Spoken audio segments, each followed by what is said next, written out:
ශ්‍රී ලංකාවේ ප්‍රථම වරට SLT 4G වෙතින් දැන් Pure TV නරඹන්න. ඉදිරියටම ගෙන යන SLT 4G. ලෙන්ගතුකම වැඩි කරගන්න ලව්ජු රුපියල් 50ට අඩු කළා. මාමේ එන්න අපිට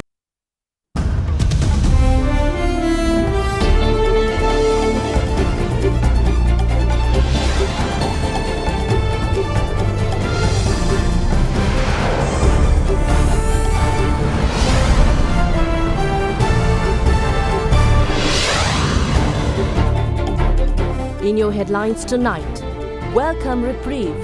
No coronavirus patients reported during the day in Sri Lanka. Smooth running. A range of essential services including banks and pharmacies ordered to function during curfew. Plea to lending agencies. President Gotabaya Rajapaksa urges a debt moratorium for COVID-19 hit developing nations. Be warned. Law strictly enforced against curfew violators and people responsible for misinformation. DIG Ajit Rohana to join in live discussion. All this and much more coming up tonight on First at 9. This Wednesday, the 25th of March 2020.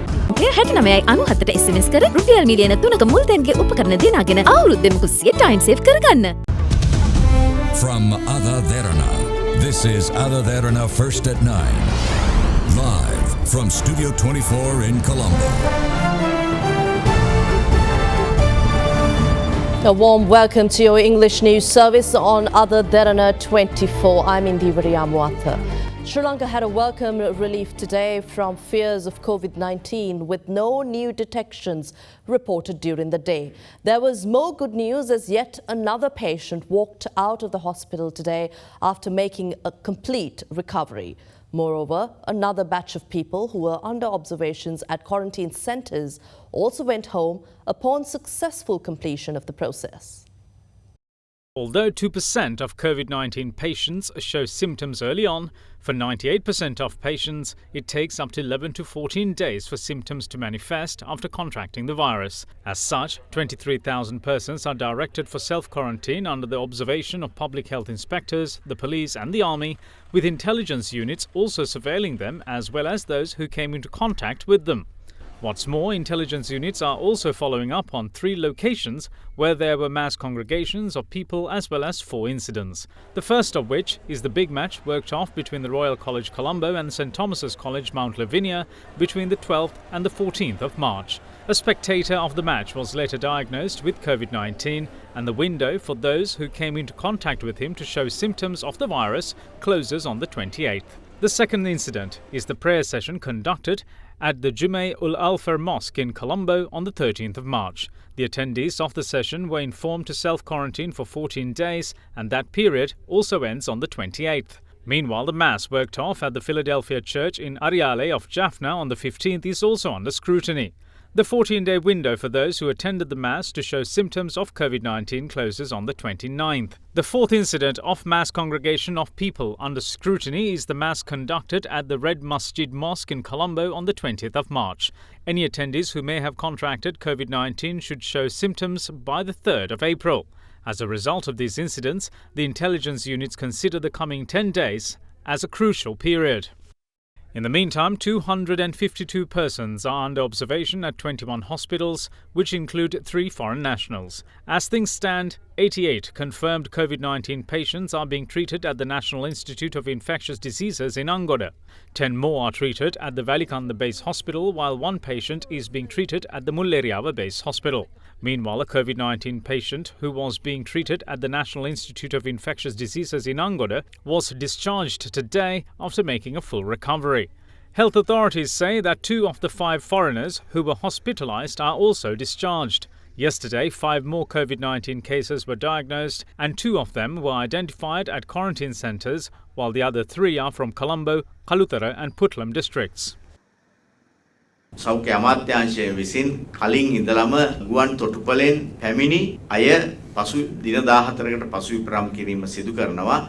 මේ අවස්ථාව වෙන විටත් 1600කට පමණ පිරිසකට මේ පසු විපරම දින 14 අවසන් නොවි ඇති බැවින් තව දුරටත් එය කරගෙන යනු ලබනවා. විශේෂයෙන් මේ අවදානම් දිස්ත්‍රික්ක 3 අතරින් විශේෂයෙන් කළුතර දිස්ත්‍රික්කයේ ගත්තොත් එහෙම අපිට ආරංචි වෙනවා එහි හෝටල් වල සංචාරකීනුත් 900කට අධික සංඛ්‍යාවක් සිටිනවා. ඒ වගේම මේ දිස්ත්‍රික්කයේ දැනට රෝගීන් 13ක් පමණ වාර්තා වෙලා තියෙනවා. ඒ වාර්තා වූ රෝගීන්ගෙන් සැලකිය යුතු සංඛ්‍යාවක් මේ සංචාරක ව්‍යාපාරයට සම්බන්ධ අය සහ වෙනත් රටවල් වලින් පැමිණි උදවිය. ඒ නිසා මේ සංචාරකීන් විවිධ ස්ථානවලට රැගෙන යාමට වඩා එම සංචාරකීන් එම හෝටල් වලම හැකිතරම් සිටීම වඩා සුදුසු බව අපට ප්‍රකාශ කරන්නට පුළුවන්. Meanwhile, the 26-year-old woman, identified from Mathura, has served as a nurse at the Kotalavala Defence University, and she had returned to home in Navimana of Mathura on the 14th of March. On the 20th, she had come to Mathura with her father in a three-wheeler before they took a bus to Colombo. She had also used an ATM in the area of Kotuegoda before boarding the bus to Colombo. She was submitted to the National Institute of Infectious Diseases in Angoda after being diagnosed with COVID-19. According to her, the rest of the nurses and the father are sent for quarantine. In the meantime, a colonel in the army at the Kotalavala Defence University has also contracted the virus. With the number of COVID-19 patients ticking up, 33.5% positive cases identified within Sri Lanka fall within the age group of 41 to 50 years. What's more, 68% of all positive cases are men, while 32 are women. In the meantime, a second batch was released from the quarantine centres today after their successful completion of the process. The group of 201 persons had arrived from Italy and South Korea. As such, 114 persons left the Kandakadu quarantine facility this morning. A group of 57, meanwhile, left the Kanichikeni and Miyankulam centres, which are operated under the Punani quarantine centre. They were taken to their respective areas of residence by the army and handed over to police stations, from where they were sent home. The police, meanwhile, informed the public to contact them if they have information on people who should be in quarantine and are not, or those who haven't been in self-quarantines. People can contact the police on 0112 444 480 or 0112 444 481. In the meantime, 317 people from Tissamaharama who had come into contact with COVID-19 patients treated at IDH are being quarantined. Elsewhere, 12 people who had travelled from Kottava crossing district borders during curfew were also quarantined at the very hotel they stayed at by public health inspectors, turning the entire hotel into a quarantine facility. Meanwhile, the house of a woman from Vilegama north of Kalutara who was diagnosed with COVID-19 yesterday was sealed by the PHIs of the National Institute of Health in Kalutara. The husband of the woman in question is employed at a tourist hotel, and the hotel staff was also advised to self-quarantine. With various measures being taken in the fight against the spread of COVID-19, it is reported that attendants at the Kandy National Hospital are being discriminated against. They say that their landlords are rejecting them upon the Kandy National Hospital being declared a facility admitting COVID-19 patients. With many of the attendants being from outstations, they rent lodgings at nearby houses. However, with the intervention of the Central Province Governor's Secretariat, they were given accommodation. Corona වෛරසය පැතිරීම වළක්වන්න සබන් යොදා දෑත් සෝදන්න. The countrywide curfew continues to be in effect. However, in most parts of the country, the curfew will be lifted at 6 a.m., giving people a window of free movement. The island-wide curfew put in place by the government lifts at 6 a.m. tomorrow, with the exception of Colombo, Gampa, Kalutara and Puttaram districts, as well as the northern province. The curfew, however, will be reimposed at 12 p.m. on the same day. Meanwhile, in the Puttaram district and the northern province, the curfew will be lifted at 6 a.m. on Friday the 27th, before being brought into effect yet again at 12 p.m. on the same day. The curfew imposed in the districts of Colombo, Gampa and Kalutara, however, will remain in place until further notice, as those areas were identified as COVID-19 high-risk zones. All inter-district travel is completely prohibited during windows of free movement, and transporting tourists between locations is also banned. In the meantime, 2,797 people were arrested for violating the curfew, while 729 vehicles were also taken into custody. In the Central Hills, irresponsible behavior of some youths could be seen during curfew hours. Meanwhile, a company which sold essential goods online at inflated prices was raided by officials of the Consumer Affairs Authority today. The raid was conducted after a complaint was made to the authority. With curfew to be lifted tomorrow at 6 a.m., we thought of discussing about what responsibility our citizens have and what they need to do to ensure that maximum is taken during this window given for free movement. To discuss all this, we've invited to our studios DIG Ajit Rohana, attorney at law. Good evening and welcome to First at 9. Good evening.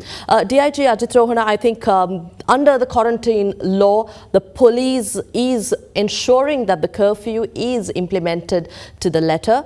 At the same time, we see that a lot of violators of this curfew period, and also in terms of fake news, the police has taken a lot of measures. How do we identify violators of fake news? Because you have continuously told us that under this law, this is a special curfew period which allows essential services, and in cases where you have to seek essential and emergency services, you're allowed to go. But who are these violators? What does it take for you to violate this curfew?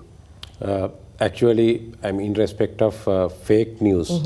At the inception of this disaster, we inform everyone, especially the users of Facebook or other social media, not to publish any news in respect of disturbing this particular quarantine process. So, however, the Criminal Investigation Department was able to arrest 2 suspects, I mean, couple of weeks back.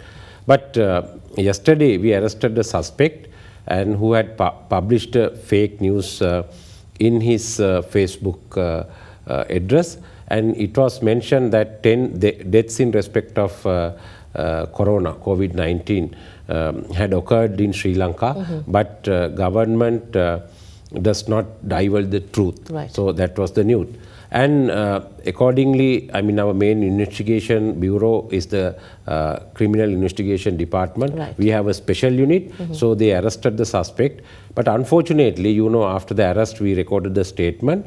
He is a degree holder who studied in Australia for a period of 8 years, and apart from that, he is one of the administrators of leading private university situated in Homagam area. Right. So that is the pathetic situation. However, we produced him before the magistrate today, and he has been remanded till the 1st of April 2020. And investigations are being continued constantly. We have 3 teams in order to monitor these type of fake news and all other news in social media, and apart from that the other, especially in internet and social media. And if a person violates this particular law, or if he is publishing fake news, they are dealt with the law, and stern action will be taken against them. Fake news leads to unnecessary panic, and also we were talking about people taking to the streets, so that is where I think a lot of violators were caught. While addressing that, we'd also like to talk about these essential services that will be provided. We'd like to list out who will be allowed to have free movement, who will be allowed passes. Should they request for police passes or curfew passes during this period in order to ensure that these essential services are provided? Yes, I mean, during the curfew period, there are 12 categories. Now their names, the organizational names and everything has been published, so they can move on roads during the curfew period without any curfew pass obtained from the police. Now, they can show their ID card or any other document to the police corps who are on the road, and they are allowed. So what are these 12 categories? So I would like to quickly mention. Number 1, the all members of healthcare sector, right. Doctors, nurses, the other attendants, everyone. And apart from that, all members of supplying drugs and other items related to diseases, gloves, then face masks, that particular category. Then thereafter, media personnel and the members of media institutions. And apart from that, especially the members of private and public transportation. Right. As we earlier mentioned, the persons, employees who are attached to various companies, government institutions that provide food and other essential items. And apart from that, members of communication institutions like telecom or other service providers, and the members of voluntary or organizations or INGOs or NGOs that are dealing with this particular issue. And apart from that, if you are a passenger, you are going to airport to depart, then you can show your air ticket. It is considered as a curfew pass. Right. So there are many categories. So therefore, and apart from that, others, they need to go to police station and they need to obtain a permit. But the patients, ambulances, and the pregnant mothers, if they need to go to monthly clinic, so that particular clinic card is considered as the curfew pass, so they don't have any barriers. And apart from that, if somebody needs, immediately they need some drugs like diabetic drugs or pressure. Right. So if the pharmacy is open, they can go and they can show that particular prescription, and it is considered as the curfew pass. Very quickly, some of as this curfew is implemented, most of our citizens, or some of them, may not have even experienced an island-wide curfew of this nature in their entire lifetime. But then again, as we talk about this, it's important to speak of what we need to be mindful of as we go in for these windows of short breaks that are given.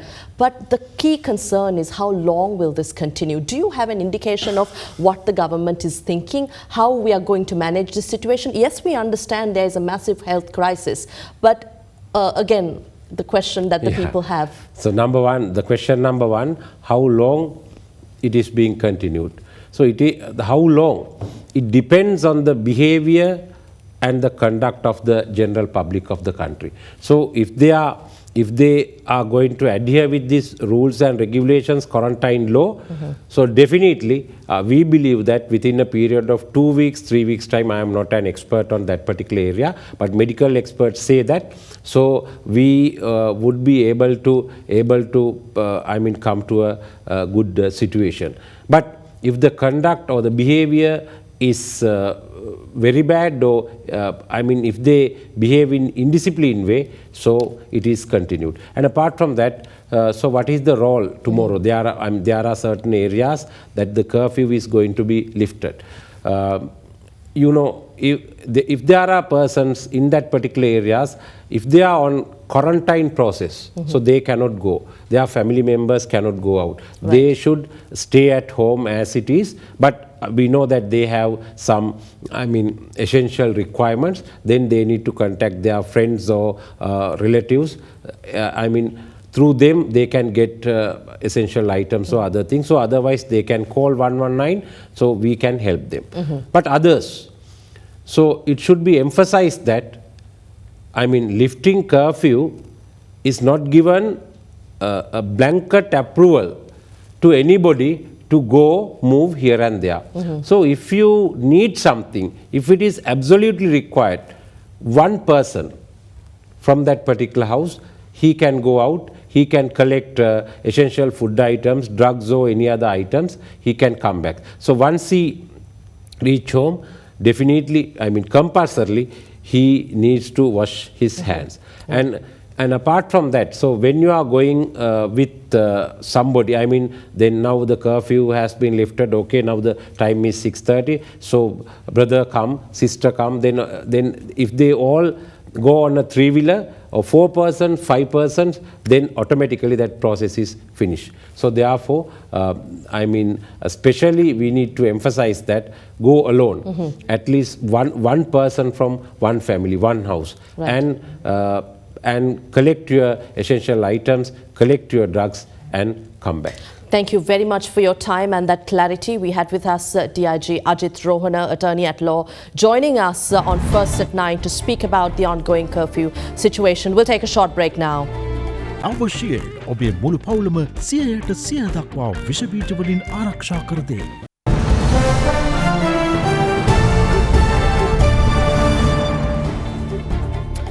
There were various assurances on the continuation of essential services today. President Gotabaya Rajapaksa today directed the heads of commercial banks to keep branches open as necessary, and with pharmacies asked to stay open even during the curfew, people will not face any issues in accessing essential drugs.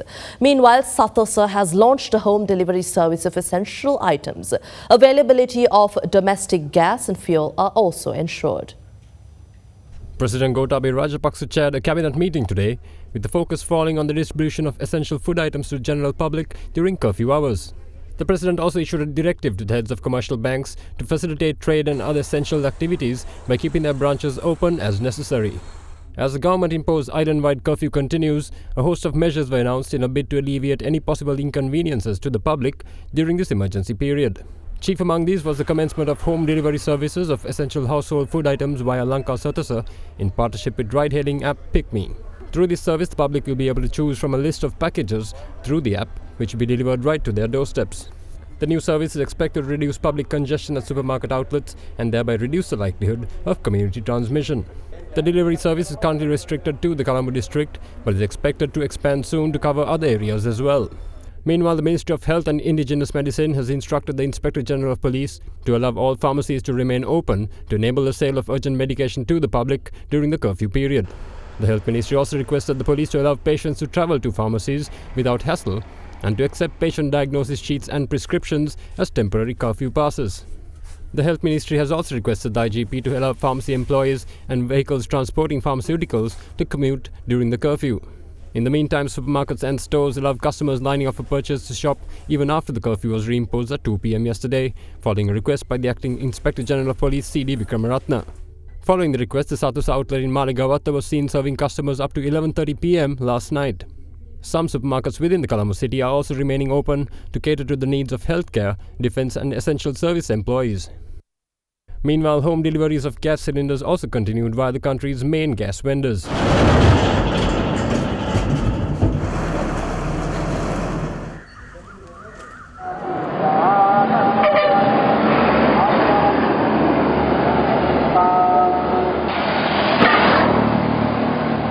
Wholesale operations at the Colombo Manning Market also continued on a partial basis from 4 a.m. to 2 p.m. Accordingly, the supply of vegetable and other essential goods at the Narayanpeta Economic Centre also continued with the assistance of the Narayanpeta Police.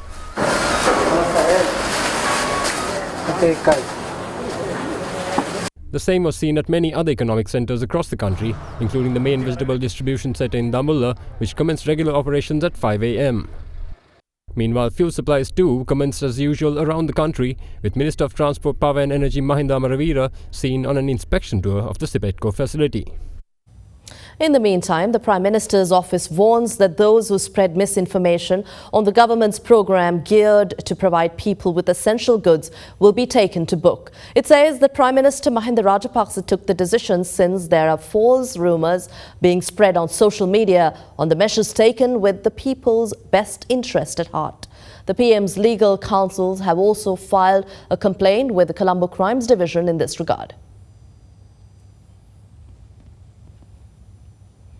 President Gotabaya Rajapaksa has requested international donor agencies to provide a debt moratorium or debt deferment facility to all developing nations vulnerable to the COVID-19 pandemic.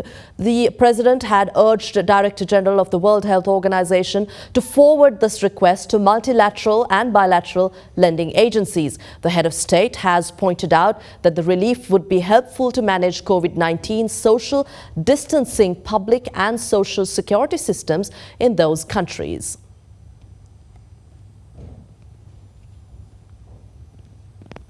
In the meantime, the Government Medical Officers Association urged people to heed all safety protocols and regulations put in place by the government, as it is imperative to stop the virus from advancing into a stage of community spread.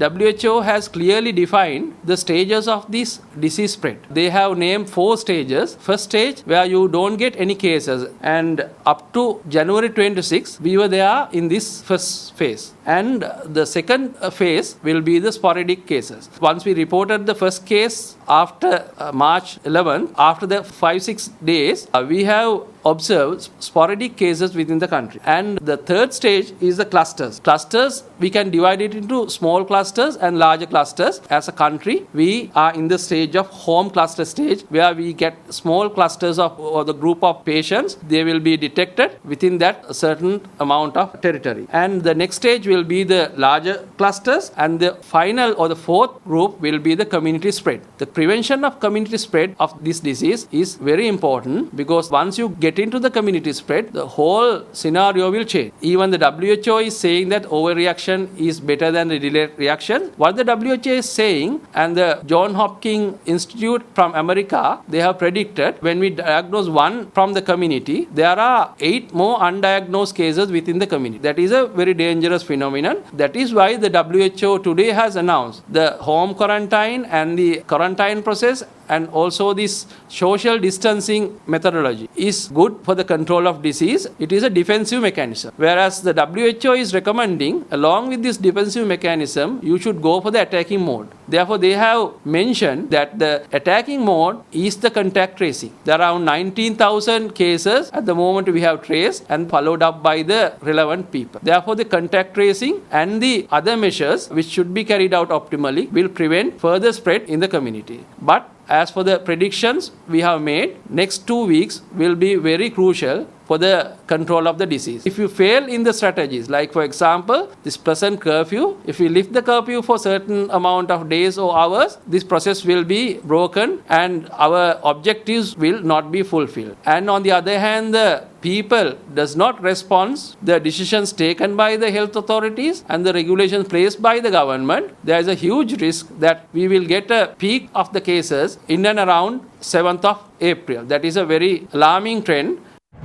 And we take a short break. We'll return with more news.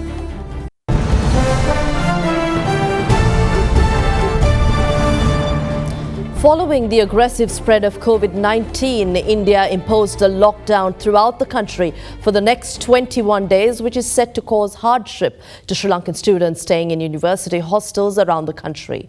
Meanwhile, as Italy struggles with the coronavirus pandemic, 1,000 Sri Lankans living in Verona are reportedly set to return to the island to escape the deadly virus. While the COVID-19 virus continues to rampage across Italy, accounting for 6,500 deaths and over 65,000 infections, among them 7 Sri Lankans too have been reported to have contracted the virus. However, the Ministry of Foreign Affairs and the Sri Lankan Embassy in Italy have not been able to confirm the report. Meanwhile, about 40 to 50 Sri Lankans are reported to have self-quarantined themselves across the country. The Sri Lankan Embassy in Rome stated that no Sri Lankan has died in Italy, rebutting reports of a 70-year-old woman having succumbed to the virus in the city of Messina. Meanwhile, nearly 1,000 Sri Lankans living in Verona are expecting to return to Sri Lanka due to the rapid spread of the new coronavirus in the country. Meanwhile, Sri Lankan students studying in Indian universities have been severely inconvenienced following India's decision to enter into a lockdown for a 21-day period. Among them are 39 Sri Lankan students studying in the National Institute of Technology in Rourkela, who say that the hostel they are in will be unable to provide them food and drink during the lockdown period. As the world continued to see the number of COVID-19 infections increase exponentially and more countries go into lockdown implementing strict measures in the battle against the virus, the United States struck a deal with the Senate leaders of both parties on a sweeping $2 trillion measure to aid workers, businesses and a healthcare system strained by the rapidly spreading coronavirus outbreak. Meanwhile, as India orders its own lockdown, which came into effect last night, ordered by Prime Minister Narendra Modi, the government announced a ban on the export of malaria drug as it commences tests on the drug's efficacy in treating COVID-19 patients. Since the outbreak of the coronavirus COVID-19 in mainland China, the virus has spread out far across the world, with global infections standing at 434,595 and the death toll at 19,603. However, the number of recoveries from the virus outweighs fatalities reported, as the global figures on the number of recoveries went up by 9,010, taking the total to 111,853. As Italy stands top of the list of countries with the highest number of deaths, the country recorded 743 more victims, raising the country's death toll to 6,820.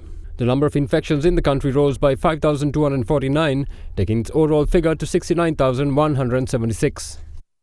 Spain's death toll continues to tail that of Italy's, with the country's figures shooting up by 680 new deaths within 24 hours. Its death toll currently stands at 2,991, with 6,922 new infections, taking its total infections to 42,058. The number of confirmed cases of coronavirus in Germany has risen to 34,009, with 172 losses of life. Its number of cases rose by 1,018, while the death toll increased by 13 today. Meanwhile, in the United Kingdom, the Prince of Wales, Prince Charles, tested COVID-19 positive. A spokesman said that the 71-year-old prince is displaying mild symptoms, but otherwise remains in good health. The United Kingdom recorded 1,427 new infections and 87 deaths within the last 24 hours, raising the total number of infections to 8,077 and fatalities to 422. Meanwhile, the United States of America maintains its rank at second, tailing Italy, with 11,100 fresh cases reported yesterday. While the country's total infections were marked at 54,881 yesterday, the number of infections continues to rise as it recorded 60 new infections today and 4 new deaths, taking its death toll to 784. The White House and Senate leaders of both parties struck an agreement on a sweeping $2 trillion measure to aid workers, businesses, and a healthcare system strained by the rapidly spreading coronavirus outbreak. The agreement came after days of often intense haggling and mounting pressure and still needs to be finalized in detailed legislative language. As India undergoes a lockdown that came into action last night under the instructions of Prime Minister Narendra Modi, India saw 26 new cases, adding to its current total of 562 reported infections. The Indian government said that it is banning the export of hydroxychloroquine, a commonly used malaria drug, as experts test its efficacy in treating patients. Meanwhile, South Korea saw a spike in cases today as the country's recent record of daily infections at figures numbering below 100 was broken, as it reported 100 new infections today. The country's total fatalities saw an increase of 6 people today, which took the country's total death tally to 126. China, meanwhile, continues to report more new infections, mainly from people returning to the country from overseas. It now has a total of 474 such cases, with an increase of 47 at the end of Tuesday. The Chinese Foreign Ministry says most of the cases involve foreign nationals. However, all those arriving from overseas are required to go into centralized quarantine for 14 days. Following yesterday's reports of the White House and the Senate nearing a $2 trillion economic rescue package, Wall Street saw its biggest surge in decades. U.S. shares and equities traded sharply higher as well following an announcement by the Federal Reserve that it will continue to purchase U.S. Treasuries and agency mortgage-backed securities with no limit, which is expected to help stabilize the market. Following these announcements, the Dow Jones Industrial Average surged 2,112.98 points or 11.37% to 20,704.91. The S&P 500 jumped 209.93 or 9.38 to 2,447.33, and the Nasdaq Composite Index increased to 557.18 points or 8.12% to 7,417.86. Wall Street sank on Monday with the Dow nearly 600 points as the rapidly rising number of coronavirus cases in the United States overshadowed the Federal Reserve's aggressive efforts. And that wraps up tonight's edition of First at 9. Thank you for watching. Good night.